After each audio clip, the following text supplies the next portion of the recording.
Mengejutkan, ada pungli di Rutan Merah Putih KPK.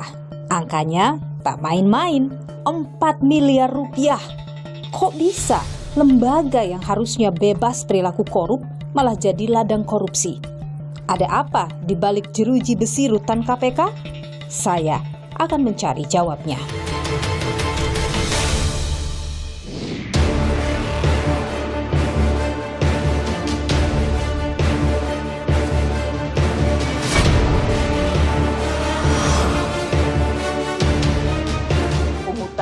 Yang dilakukan terhadap tahanan-tahanan yang ditahan di Rutan KPK itu sejumlah 4M.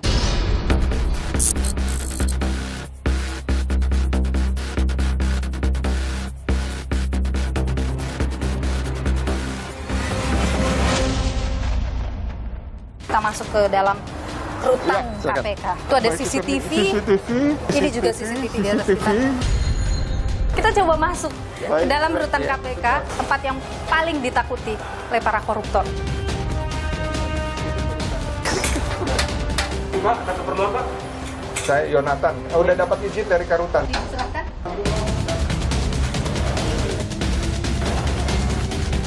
Saya pakai sandal Rutan KPK. Kita coba masuk. Iya, boleh. Di dalam Silakan. seperti apa? Nah, ini dia ruang tatap mukanya ya. Jadi tahanan akan keluar dari mana? Ini adalah area terbatas, jadi dari sini. Tahanan berada di balik ini. Tapi diagendakan misalnya sebulan sekali kita harus sidak, 2 bulan sekali atau 3 bulan sekali. Bahkan lebih sering dari itu. Sering ditemukan barang-barang yang tadi terlarang itu. Ya. Ada juga komentar yang muncul di luar. Kasus ini terjadi karena para pegawai KPK kehilangan figur berintegritas dari pimpinan. Apa tanggapan Anda soal itu? Kalau itu aja is too much, too expensive. Ada kecurigaan apa dari Anda yang mungkin terjadi di dalam sana sampai menghasilkan 4 miliar itu? Saya khawatirin ada kaitannya dengan bisnis proses penyelidikan, penyidikan, dan penuntutan.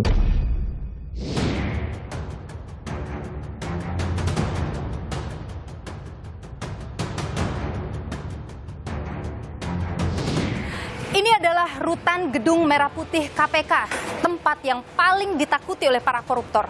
Namun sayang, belakangan Rutan KPK ini menjadi perbincangan kala Dewas KPK menemukan adanya pungli di Rutan KPK ini. Angkanya 4 miliar rupiah. Pungutan yang dilakukan terhadap tahanan-tahanan yang ditahan di Rutan KPK.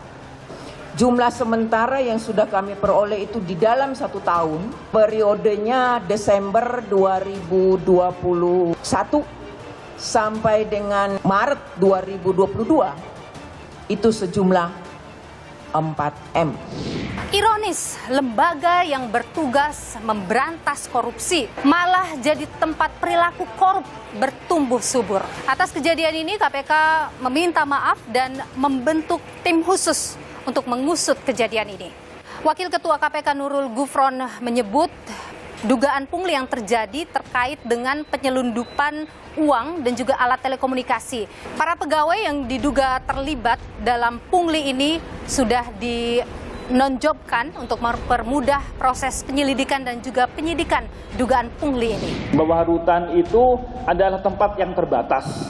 Terbatas apa? Terbatas tentang komunikasi, terbatas tentang fasilitas dan lain-lainnya.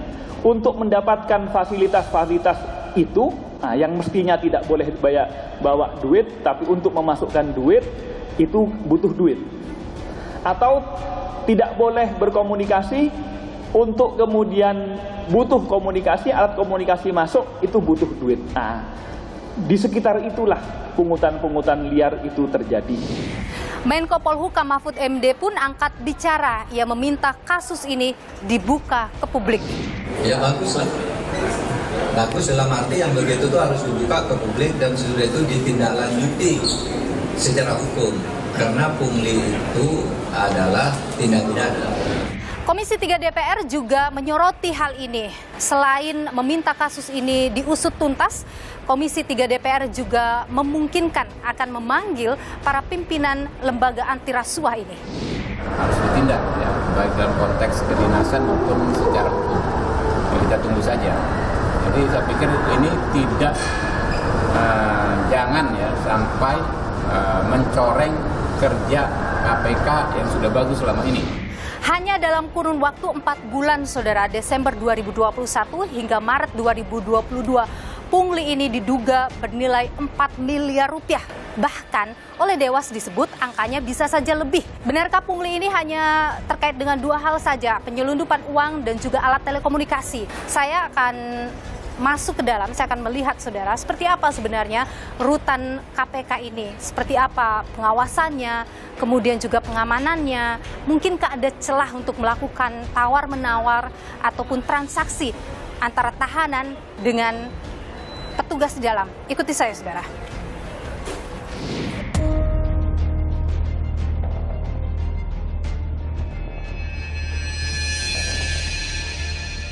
Pungutan yang dilakukan terhadap tahanan-tahanan di rutan KPK sejumlah 4M. Kami akan membagi 2 klaster tindak pidana korupsi. Tadi sudah dilakukan penyelidikan. Ada klaster insan KPK lainnya yang diduga melanggar disiplin.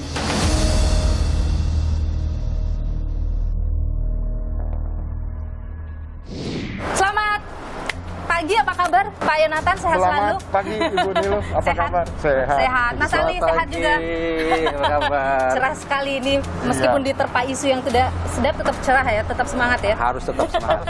Jadi karena rutan ini lagi jadi pembicaraan, ada pungli dengan angka yang besar sekali, jadi banyak publik bertanya-tanya, seperti apa sih rutan KPK ini?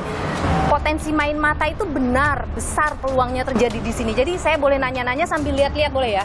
Boleh. Boleh ya. Baik, dipersilakan Ibu Nilo. Ini pintunya, ini pintu khusus. Jadi ini proseduralnya bahwa memang rutan KPK ini teknis otonom. Oke, teknis otonom itu maksudnya apa? Jadi begini, segala sesuatu kaitan dengan pengelolaan rutan ini, Kepala Rutan mempunyai kewenangan yang otonom karena ini di bawah Kementerian Hukum dan HAM. Ada aturan tersendiri yang diberlakukan di rutan. Oke, semua wajib mematuhi. Semua wajib Meskipun mematuhi. itu pimpinan KPK yang mau melihat ke dalam. Wajib. Nanti mungkin Ibu Nilo bisa lihat sendiri apa yang akan dialami, prosesnya seperti apa. Kami persilakan, ini apa adanya, objektif. Silakan. Oke. Jadi ini pintu khusus untuk pegawai KPK, benar ya? Karena untuk kunjungan beda lagi ya? Betul. Mohon izin, jadi bisa. Oke. Ya. Oke. Silakan. Yes. Dan ini sama dengan nanti dari pengunjung. Pengunjung tahanan, keluarganya, penasihat hukum, ini melalui jalur ini. Oke. Ini jalur kemana yang lurus ini, Pak? Ini keluar. Oh, ini keluar. Iya, ada pintu juga untuk menjaga. Oke. Jadi rekan-rekan pengamanan itu pun sudah ada di sini. Oke. Untuk memastikan tidak adanya tamu yang tidak diundang lah, gitu dalam tanda kutip. Baik. Silakan. Ini dia, kita masuk ke dalam rutan KPK. Jadi kalau misalnya mau berkunjung ke dalam rutan KPK itu pintunya lewat sini ya pengunjung ya? Iya, di sana. Masuk di sana. Masuk di sini dan diawasi oleh 2 ini kan dari sana. Itu ada CCTV. Dan CCTV. Ini juga CCTV di atas kita. Ini Mas Agung. Oke, Mas Agung ini adalah PNYD dari Kementerian Hukum dan HAM, Ditjen Pas. Karena ini memang di bawah Kementerian Hukum dan HAM ya. Betul. Jadi semuanya ini harus diperiksa barangnya satu persatu ya Mas ya? Betul. Kalau terkait ini adalah layanan penitipan box. Penitipan box ya. Ini ada 2 layanan. Yang pertama layanan kunjungan badan. Yang kedua layanan penitipan box. Jadi yang penitipan itu artinya menitipkan barang milik dari penghuni rutan. Dari keluarga untuk tahanan yang ada di dalam. Oke. Dan itu benar-benar diperiksa satu persatu. Boleh dilihat tidak, diambil gambar proses pemeriksaannya itu? Boleh diambil ya? Kalau saya lihat di sini masing-masing punya box begitu ya Mas ya? Satu box ya untuk satu tahanan. Satu tahanan satu box. Jadi apapun yang dikirimkan masuk di dalam box itu. Setelah dari sini nanti ada X-ray. Oke. Jadi setiap apapun yang dibawa itu akan benar-benar dibuka satu persatu gitu Mas. Meskipun itu makanan. Ya. Karena prosedurnya seperti itu. Baik. Karena meminimalisir kemungkinan masuknya barang-barang terlarang atau barang-barang yang memang sudah dikhususkan tidak boleh masuk. Kunjungan berapa kali? Kunjungan badan ataupun penitipan barang? Penitipan barang itu kita layani 3 kali dalam 1 minggu. 3 kali Itu satu di minggu. hari Senin, Rabu, dan Jumat. Untuk kunjungan orang kita layani 1 kali dalam 1 minggu. 1 kali dalam 1 minggu ya. Berapa lama boleh bertemu? 2 jam. 2 jam. Jadi dari jam 10 sampai jam 12. Baik. Jadi setelah diperiksa secara fisik, kemudian dia diperiksa lagi melalui X-ray, dipastikan aman, tidak ada sesuatu dan lain hal yang tidak boleh masuk, baru boleh dikirim ke dalam tahanan ya. Oh, Kunjungan badan. ini untuk kunjungan badan. Hari ini tidak ada ya kunjungan badan kan? Hanya seminggu sekali saja. Ini untuk mendaftar. Mendaftar saja ya. Untuk mendapatkan surat izin berkunjung. Oke. Di sini kita cek apakah sudah ada disetujui oleh penyidik atau pihak penahannya atau tidak. Oke, kalau sudah baru kita masuk saat sini. Coba boleh masuk ke dalam nggak nih? Jadi saat berkunjung itu tidak bisa ya membawa handphone, uang ke dalam. Jadi sudah kita pisahkan dulu ya. Ketika barang itu masuk box, ketika badan hanya badan yang masuk. Oke. Mau makanan, minuman apa? Tidak ada yang bisa masuk ya. Kita coba masuk ke dalam rutan KPK. Lewat sini masuknya. Iya. Kita coba masuk. Ini adalah tempat yang paling ditakuti oleh para koruptor.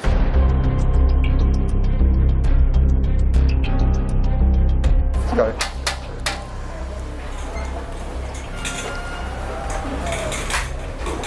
Saya buka dulu nih. Pak, ada keperluan Pak? Saya Yonatan. Udah dapat izin dari Karutan saya. Iya ya. Selamat pagi. Selamat pagi. Pagi teman-teman. Siap. Ya, izin saya masuk ke rutan. Izin dulu Pak. Oke, baik. Saya taruh ininya ya.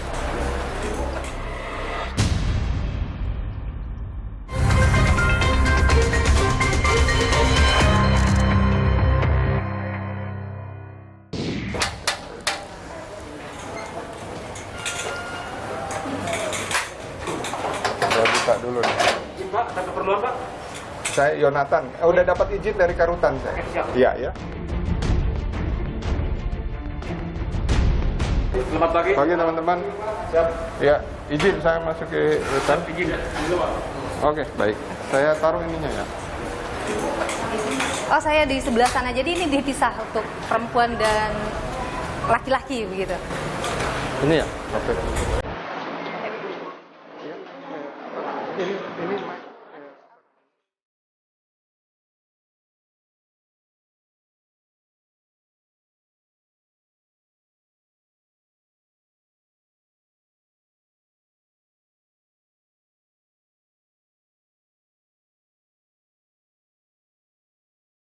Kita ini kan datang dari luar diperiksa semua ini, mau masuk ke dalam. Kalau yang di dalam sini nih, misalnya mau masuk juga ke dalam diperiksa juga. Tanpa terkecuali. Jadi meskipun bertugas di dalam sini, kalau masuk ke dalam sana harus. Meskipun itu Karutan. Meskipun itu Karutan, sama pakai sandal juga ya Pak ya. Dan ini nggak boleh Saya bawa pakai pulang. sandal rutan KPK. khusus sandalnya. Ini adalah langkah untuk meminimalisir terjadinya potensi tadi main mata ataupun ada kenakalan gitu di pegawai di sini ya. Betul, di rutan betul. KPK. Jadi ini sistem yang dibangun memang seperti ini kan. Kami juga akan segera evaluasi. Oke. Ya, sistem yang ada Sistem seperti yang ini. sudah sekarang ini. Betul. Kita akan evaluasi. Apakah dengan sistem yang ada ini memang memungkinkan ada kesempatan kan begitu ya? Ada celah begitu. Ada celah melakukan gitu. itu ya. Betul, Oke. gitu. Sekarang karena di sini sudah sangat ketat, kita coba masuk Iya, di boleh. dalam Silakan. akan seperti apa. Ada kekhawatiran jangan-jangan di dalam ada kamar istimewanya katanya begitu nih. Jangan-jangan itu yang diperjualbelikan. Ya, Baik, silakan. saya masuk dulu. Ya.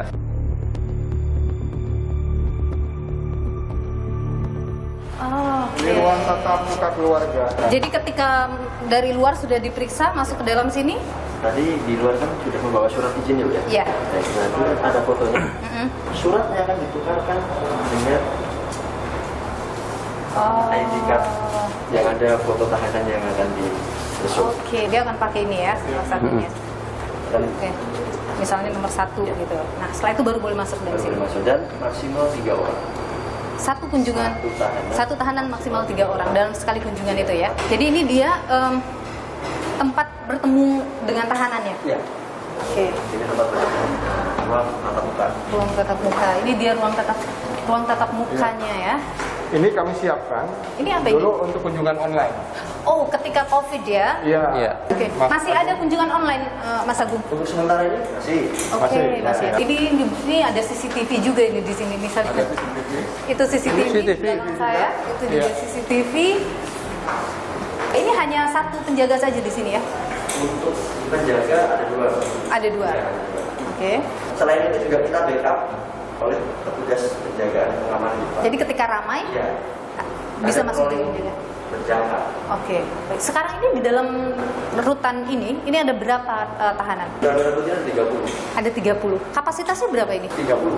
Jadi udah maksimal. Ini udah maksimal ya? Oke. Udah maksimal. Jadi tahanan akan keluar dari mana?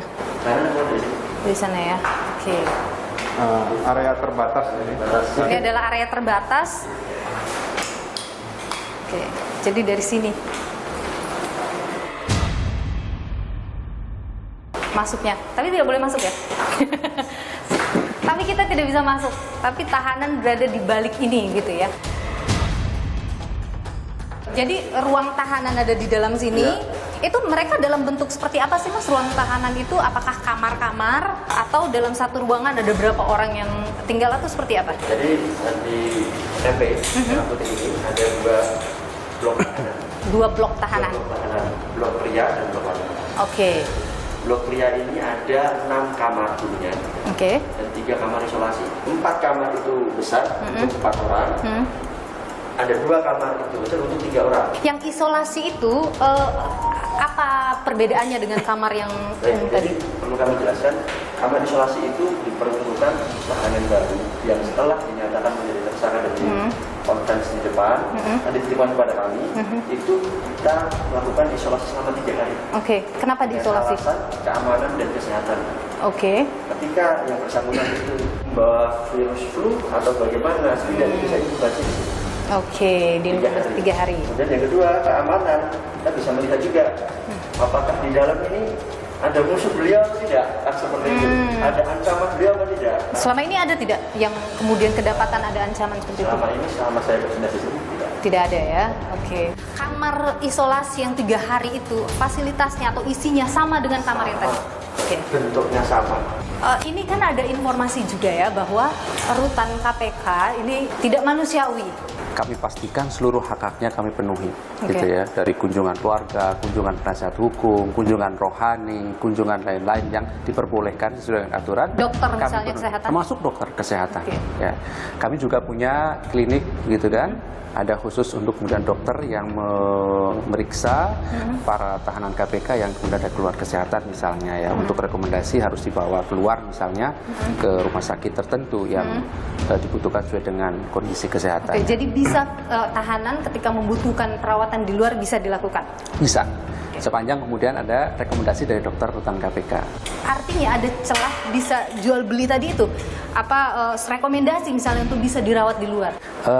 Memang saat ini yang kemudian terjadi kan dugaannya lebih kompleks gitu ya, dalam pengertian bukan berarti kami menyerah untuk tidak menelusuri lebih jauh ya, dalam pengertian kita coba bandingkan. Kalau dulu itu kan ada carry cash and carry gitu ya, jadi pakai transaksi biasa konvensional misalnya ya. Nah sekarang kan dugaannya, makanya kemudian kami kan melibatkan PPATK Karena via transfer tadi. betul, untuk menelusuri tadi via transfer perbankannya kami dalami secara menyeluruh gitu ya, sehingga harapannya tentu nanti hasilnya itu juga evaluasinya akan menyeluruh gitu. Oke. Kalau di atas ini apa Mas, di atas kita ini? Sama ruang seperti ini. Oke, ruang seperti ini.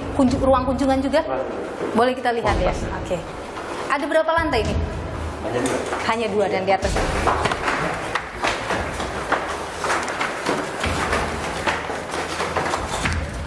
Ini ruang. Ini waktu pandemi. Oke. Ya, pandemi kan harus pakai.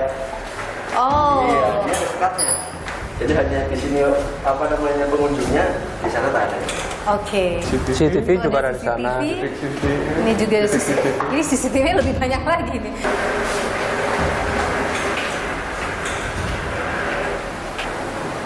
Itu di bawah ruang olahraganya yang mau kita kunjungin ya. Tempat olahraga.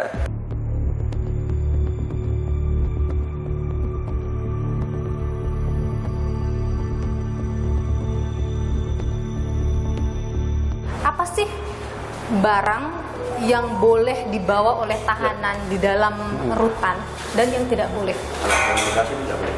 Alat komunikasi tidak boleh. Kemudian logam, Logam, benda tajam, benda tajam itu sudah pasti tidak boleh ya. tajam ya, senpi, narkoba. Oke, itu apa lagi ya? Apa lagi? Jadi yang bisa dimiliki oleh seorang tahanan di dalam rutan KPK apa? Yang boleh ada di dalam selnya? Sebatas makanan, Oke. pakaian untuk beliau di dalam, peralatan mandi yang Pribadi dalam, gitu ya. Obat-obatan pribadi juga. Obat-obatan pribadi Iya. boleh. Obat-obatan pun Juga tidak Juga masuk di dalam sel ya, karena Di kan dalam sel, diatur. ya. Oh, hanya ketika minum saja kita berikan. Kalau misalnya sehari 3 kali, maka pada saatnya diberikan, diserahkan pada petugas, kemudian petugas serahkan, dan pada saat itu juga dilihat apakah diminum atau tidak. Setelah diminum, selesai, baru ditinggalkan. jadi Begitu. tidak ada alasan mengatakan tidak minum obat begitu ya? Iya. Kalau misalnya uang boleh dibawa? Tidak boleh. Uang cash tidak boleh. Iya. Karena yang menarik dari temuan Dewas KPK adalah ada penyelundupan uang dan juga alat telekomunikasi. Itu sudah dipastikan uang ya, Mas? Iya, memang dari temuan beberapa sidak kan kemudian ada uang ya, makanya kemudian kan dilakukan penyitaan. Dari Biro Umum dan dari ini kan juga ada Iya. ada sidak Sidak rutin. rutan, Iya. sidak rutan secara rutin. Oke. Dan begitu saya melihat situasinya, saya perkirakan pasti ada barang-barang yang terlarang, gitu, yang terbatas terlarang, ini masuk. Makanya saya perintahkan untuk dilakukan sidak.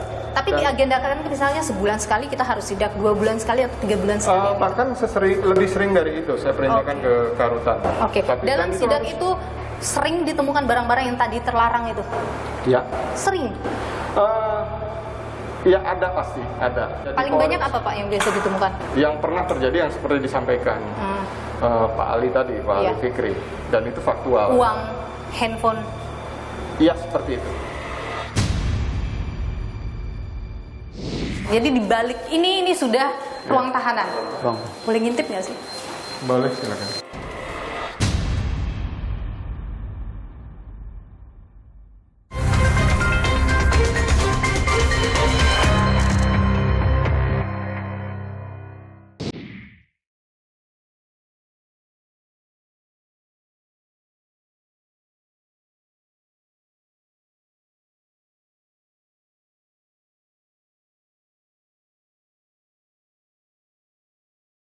Kita lihat fasilitas olahraganya.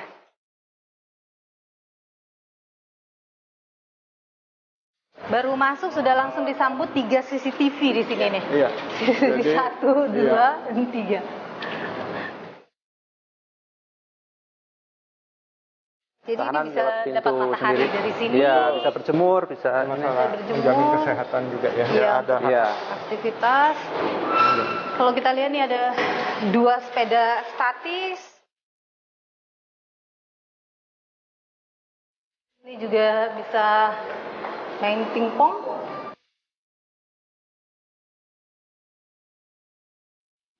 Dan kalau ke dalam sini kita juga tidak boleh ya? Ini Tidak. masih bisa. Oh, ini masih bisa. Kita Masih coba bisa ya? masuk ke dalam sini. Monggo. Ini juga Pakai harus. tab ini. Iya. Saya nggak bisa tembus. Iya. Oke. Ini batas terakhir loh. Ini batas. Batas terakhir ya, steril setelahnya. Iya. Oke, jadi Dari sana. ini dia yang disebut tadi untuk fasilitas kesehatan ada ruang Ya. poliklinik, kemudian ini registrasi tahanan. Kita lihat ke dalam. Oke, ini ketika tahanan itu baru Yang baru dititipkan ke sini, ke depan, maka registrasi di sini. 3-4 petugas biasanya. 4 petugas biasanya. Kalau ruang klinik boleh lihat juga ya? Oh iya, Poliklinik. Untuk ruang poliklinik, pelayanan kesehatan ada 2. Oke. Pelayanan kesehatan terjadwal dengan pelayanan kesehatan insidentil. Ada berapa dokter yang di? Dokter ada 2. Ada 2 di sini. Satu laki-laki, 1 perempuan. Tapi lagi tidak ada ya? Lagi tidak ada. Lagi tidak ada dokter. Lagi tidak ada. Ini di atas apa mas? Ini ruang staff. Oh ini ruang Ya, staff di atas. Ini ruang sudah terlarang ini. Hah?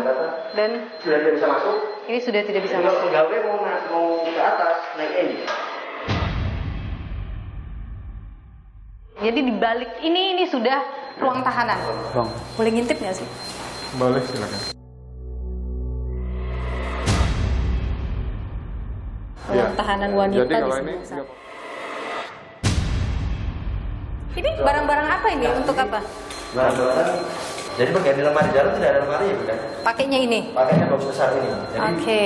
baju ataupun buku, berkas-berkas mungkin apa namanya terkait persidangannya. Jadi kalau baru masuk baru dititipkan di sini, mereka dapat ini. Box besar, box kecil. Box kecil. Terus kemudian perlengkapan mandi ini gratis juga? Iya, diberikan. Standar. Baik. Dan itu ada bantal, itu yang gratis juga ya dari sini, selimut, sandal, termasuk kasur. Ini kasurnya? Oke. Yuk kita lihat. Ini matras ya.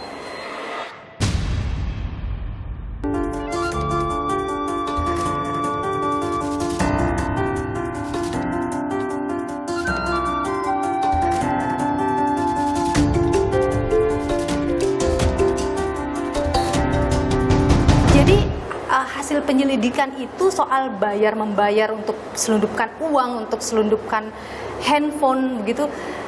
Itu bagaimana itu bisa terjadi gitu? Artinya ini kan tidak mungkin hanya satu orang petugas bisa melakukan itu semua. Iya, kami sudah melakukan 5 hal. Oke. Yang pertama dilimpahkan pada proses penindakan ya oleh KPK sendiri gitu ya di bagian penyelidikan. Di sini kegiatannya tentu kami akan mengundang berbagai pihak gitu ya, pengumpulan bahan, informasi dan data untuk mendalami dugaan peristiwa pidana dan menemukan siapa yang bisa dipertanggungjawabkan secara hukum. Gitu ya. Baik itu nanti apakah dugaan suap, gratifikasi atau pemerasan gitu ya. Yang kedua etik. Ya, etik juga Dewan Pengawas KPK melakukan pemeriksaan. Yang ketiga disiplin pegawai. Saat ini kami pastikan juga sudah melakukan pemeriksaan oleh inspektorat. Ya. Yang keempat kami juga membebas tugaskan seluruh petugas yang ada di rutan ini diganti kemudian dengan petugas yang lain dengan harapannya tentu untuk memudahkan proses tadi itu gitu ya, tidak terganggu ketika nanti dia ditempatkan di unit tertentu gitu ya. Yang kelima, kami lakukan evaluasi secara menyeluruh. Bahkan kemarin kan kami segera nanti akan membentuk tim khusus gitu kan. Betul. Ada juga kita kerjasama dengan Kementerian Hukum dan HAM gitu ya. Kemudian ya dari Ditjenpasnya. Kemudian dalam proses penyelidikan tadi kerjasama dengan PPATK untuk menelusuri transaksi perbankan. Gitu. Yang tadi dinonaktifkan atau dinonjobkan mereka itu yang bekerja dalam kurun waktu Desember 2021 hingga Maret 2022. Ya, itu kan kemarin temuan sementara kan begitu ya. Berarti yang dinonjobkan tidak hanya yang di Merah Putih saja. Dari keempat rutan. Iya, karena memang sistemnya kan rolling. Iya, sistemnya rolling. Karutan waktu Desember 2021 sampai Maret 2022 itu sama dengan karutan yang sekarang? Berbeda. Ya? Berbeda. Artinya karutan yang pada saat itu bertugas itu juga saat ini masih ada di sini atau tidak? Sudah tidak ada di sini. Tapi ia juga diperiksa? Iya, pasti nanti kan keseluruhan kan. Dari kurun waktu itu kemudian keseluruhan. Ketika kemudian sudah dipindah dari KPK dalam rangka untuk kebutuhan keterangan oleh penyidik pun pasti kemudian kami juga undang, kami panggil gitu. Komentar yang muncul di luar kasus ini terjadi karena para pegawai KPK kehilangan figur berintegritas dari pimpinan. Apa tanggapan Anda soal itu? Jadi begini ya, kalau kemudian pendapat gitu ya, ataupun opini yang dikeluarkan oleh pihak tertentu, ya kita hargai bahwa itu adalah sebuah pendapat. Tetapi yang pasti bahwa ketika kami melakukan 5 hal tadi dalam rangka untuk menjaga marwah KPK secara kelembagaan dan juga menjaga integritas seluruh insan KPK. Gitu, sanksinya apa nanti kalau misalnya sudah ketahuan pemecatan? Kan tadi ada 3 ya, pidana, etik, disiplin pegawai. Dan 3-tiganya dilakukan. Ini yang sedang proses. Iya, sedang proses. Kalau kemudian terbukti ya pasti kemudian kami lakukan penindakan dan bisa berjalan beriringan ya antara ini etik dan juga pidananya. Berjalan. Baik. Itu. Sekali lagi tentu publik menunggu terus karena ini sesuatu yang mengejutkan publik. Ada dugaan rasuah di rumah anti rasuah begitu. Tentu keterbukaan KPK ditunggu dan dinantikan nantinya. Terima kasih Pak Yonatan. Pak Yonatan adalah Kepala Biro Umum KPK. Juga Mas Ali Fikri, Kepala Bagian Pemberitaan. Sama-sama. Juga Mas Agung ya. Terima kasih sudah berbagi informasi dan pandangan dulu. Terima kasih juga sudah diajak kita berjalan-jalan melihat gedung KPK. Sehat selalu Bapak-bapak. Oke, terima kasih Pak. Sehat selalu Mas. Kalau mau okupasi ruangan kok banyak sekali uangnya. Kalau itu aja balikannya is too much ya, too expensive gitu loh perkiraan saya gitu. Ada kecurigaan apa dari Anda yang mungkin terjadi di dalam sana sampai menghasilkan 4 miliar itu?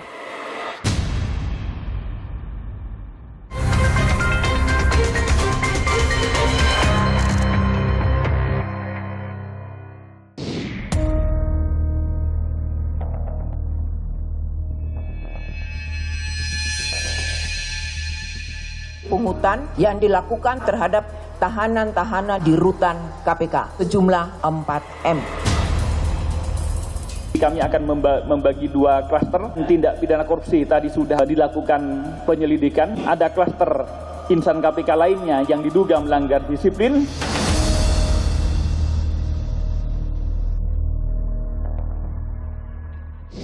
Ramai saudara soal pungli di rutan Gedung Merah Putih KPK. Apa yang terjadi? Kenapa kemudian atau apa yang bisa mendorong hal ini terjadi dan apa yang seharusnya dilakukan setelah peristiwa ini? Kita perbincangkan hal ini bersama dengan Wakil Ketua KPK 2015-2019 Saud Sitomorang. Pak Saud, terima kasih sudah bersama Niluh. Sehat selalu Pak Saud. Ya, sama-sama Mbak Niluh. Terima kasih. Pak Saud, terkejut tidak dengan kejadian ini? Ya enggak lah, kok terkejut. Karena kan kita udah bayangkan ini dengan undang-undang baru KPK akan begitu. Apa yang menjadi celahnya di situ? Ya kan dengan undang-undang baru itu kan semuanya berubah. Value-nya berubah, nilai-nilainya berubah, diubah, dan kemudian cara melaksanakan nilai-nilai itu juga berubah. Dan Dewasnya sendiri kalau saya lihat nggak begitu familiar dengan nilai yang mereka buat sendiri. Kalau dulu kan nilainya itu RI KPK.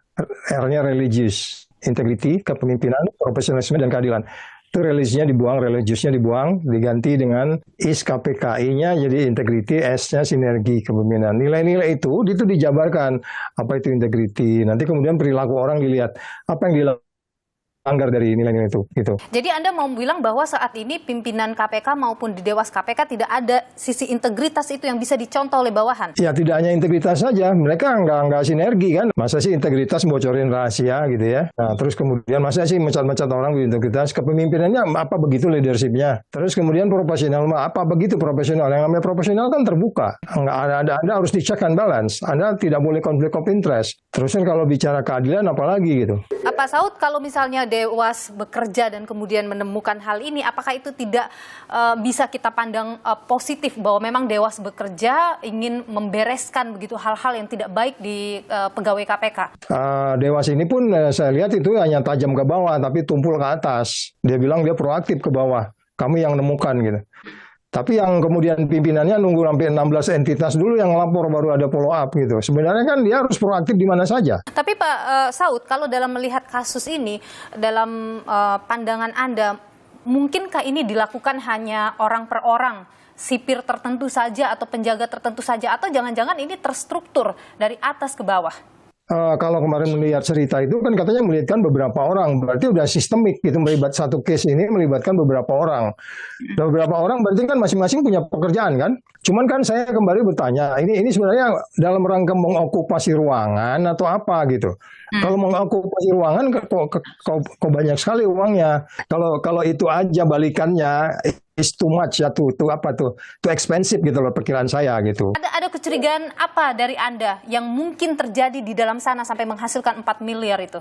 Ya saya hanya bisa menganalisis, tidak menuduh. Analisis boleh salah. Saya khawatirin ada kaitannya dengan bisnis proses penyelidikan, penyidikan, dan penuntutan. Jadi umpamanya bisa jadi mungkin kita nggak tahu ya bentuknya apa, tapi ada konflik of interest lah di situ. Kan kalau kita bicara bisnis proses penyelidikan, penyidikan, dan penuntutan itu kan di situ ada saksi-saksi, ada terdakwa, ada lawyernya, ya kan, ada yang berpotensi justice collaborator, ada yang kemudian sanksi yang bisa memberatkan, sanksi yang meringankan, terus kemudian bagaimana flow informasi itu mengalir dari satu ke lain ke yang lain. Umpamanya bisa jadi setiap pembicaraan itu seperti apa, yang sehingga si A yang nggak boleh ketemu sama si B nggak boleh ketemu si C, dan seterusnya. Nah itu yang perlu didalami. Bisnis proses apa yang bisa terganggu atau terancam kerahasiaan yang terlebih. dan informasi yang keluar terlebih gitu ya.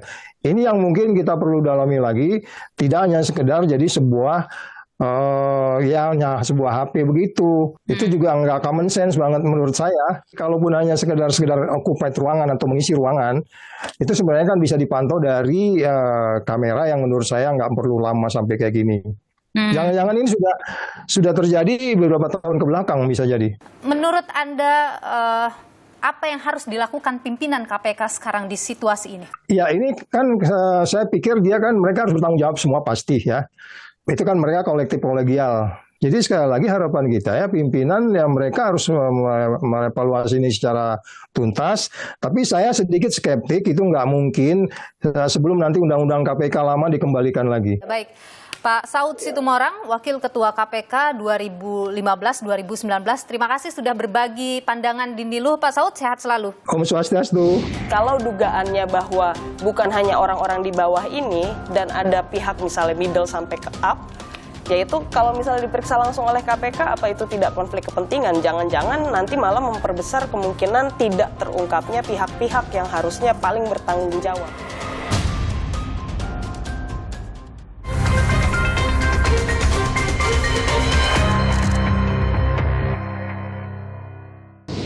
Indonesia Corruption Watch (ICW) menyebut bahwa terjadinya pungli di rutan KPK karena hilangnya sosok berintegritas dari pimpinan KPK. Apakah kemudian perlu dilakukan reformasi di tubuh pimpinan KPK atau di KPK sendiri begitu? Setelah kasus ini kita perbincangkan hal ini bersama dengan Lalola Ister, peneliti dari Indonesia Corruption Watch (ICW). Mbak Lola, terima kasih sudah bersama Niluh. Jadi ICW mencurigai tidak hanya mungkin dua perkara itu saja, menyelundupkan uang dan handphone. Iya, kalau sampai ada bukti sebaliknya ya kita perlu menduga bahwa itu lebih dari sekedar handphone atau misalnya uang gitu ya, karena itu nilai yang cukup besar dan tentu tanggung jawabnya juga bisa ditarik sampai ke pimpinan gitu, karena memang meskipun kesannya agak jauh gitu ya, karena ini kesannya mungkin hanya sipirnya, hanya kepala rutan misalnya. Tapi biar bagaimanapun kan fungsi pengawasan itu dia melekat juga pada atasannya langsung ataupun yang paling atas dari lembaga itu. Tapi apakah kita harus menyalahkan pimpinan KPK saja misalnya dalam kasus ini? Tentu tidak hanya pimpinan KPK, tapi kembali lagi karena ini domainnya ada di bawah kelembagaan KPK gitu ya, jadi ya otomatis dia akan terbawa gitu. Sebetulnya jadi sumir juga karena pimpinannya juga adalah figur yang problematik gitu. Jadi di satu sisi kita berharap ada perbaikan, tapi di sisi lain juga kita harus dengan penuh kesadaran mengetahui bahwa pimpinan KPK itu juga bermasalah. Gitu. Anda pesimis? Bisa dibilang demikian, karena kalau misalnya mau dibuktikan sebaliknya ya kasus ini seperti yang saya bilang tadi, ini kan sudah dugaan tindak pidana sebetulnya. Dugaan tindak pidananya bukan main-main juga, korupsi gitu ya. Kalaupun dia dalam bentuk pemerasan misalnya, itu juga dilakukan oleh pegawai publik yang tetap masih jadi domainnya Undang-Undang Tipikor. Sehingga dalam konteks itu harusnya ini tetap diproses dalam penanganan perkara pidana gitu, dan itu harus dilakukan oleh penegak hukum lain, jangan oleh KPK gitu. KPK silakan proses etiknya. Tapi jangan berhenti di situ, itu pertama. Kedua, silakan langsung sampaikan hasil pemeriksaan itu dan minta agar penegak hukum lain itu memproses secara pidana. Kalau dugaannya bahwa bukan hanya orang-orang di bawah ini dan ada pihak misalnya middle sampai ke up, yaitu kalau misalnya diperiksa langsung oleh KPK, apa itu tidak konflik kepentingan? Jangan-jangan nanti malah memperbesar kemungkinan tidak terungkapnya pihak-pihak yang harusnya paling bertanggung jawab. Kalau ICW menyebut bahwa figur berintegritas dari pimpinan KPK itu tidak ada, apakah artinya harus ada reformasi begitu di dalam tubuh pimpinan KPK atau bagaimana? Sebetulnya reformasi itu pertama, salah satu syarat utamanya itu adanya regulasi yang kuat ya. Sayangnya itu juga yang hilang dari KPK. Setelah revisi Undang-Undang KPK 2019 itu kan betul-betul terlihat bagaimana KPK itu declining ya performa kerjanya, terutama dalam hal penindakan. Mampu nggak Presiden dalam sisa waktunya sekarang ini itu kemudian mengeluarkan perpu gitu ya untuk mengembalikan Undang-Undang KPK yang dulu. Kalau nggak, kita akan berhadapan dengan KPK yang seperti sekarang yang memang secara desainnya. Siapapun pimpinannya nanti. Betul. Baik, Lalola Ister, peneliti Indonesia Corruption Watch (ICW). Terima kasih sudah berbagi informasi dan pandangan di Niluh. Sehat selalu Mbak Lola. Terima kasih Mbak Niluh.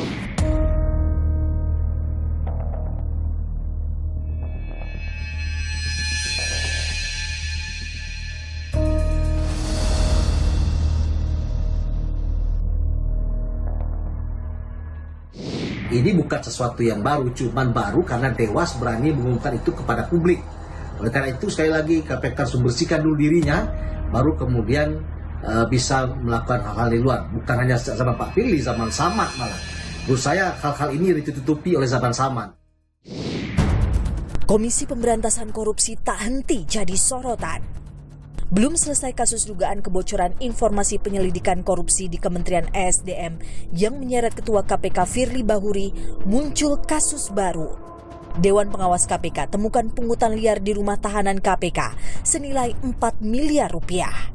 Pungli bernilai fantastis ini dikumpulkan hanya dalam waktu 4 bulan saja, dari Desember 2021 hingga Maret 2022.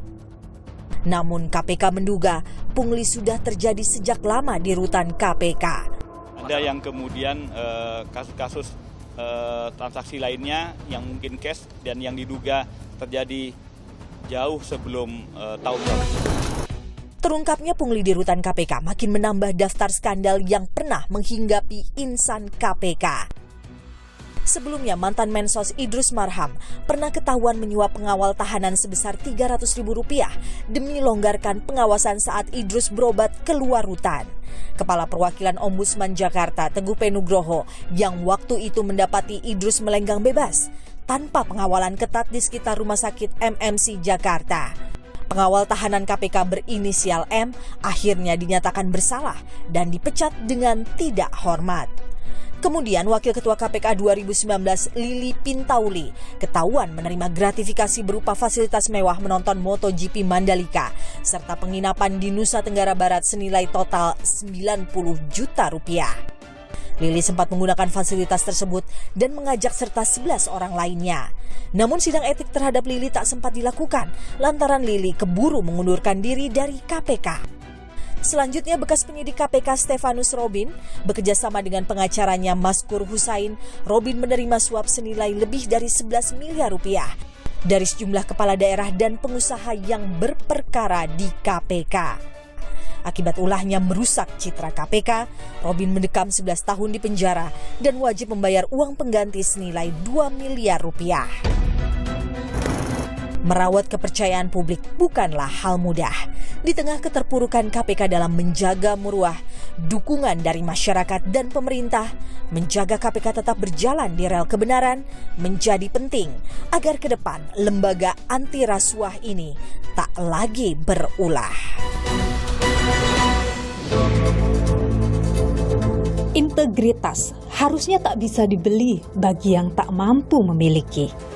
Namun ironi, mereka yang berada di dalam institusi pemberantas korupsi tak tahan godaan hingga menggadai integritas. Ini harus jadi titik balik, evaluasi tak hanya pada diri pegawai, namun juga pimpinan. Sukseskan pemilu 2024 dan ikuti perkembangan informasinya hanya di Kompas TV, independen, terpercaya. Saya, Niluh Puspa, sampai jumpa.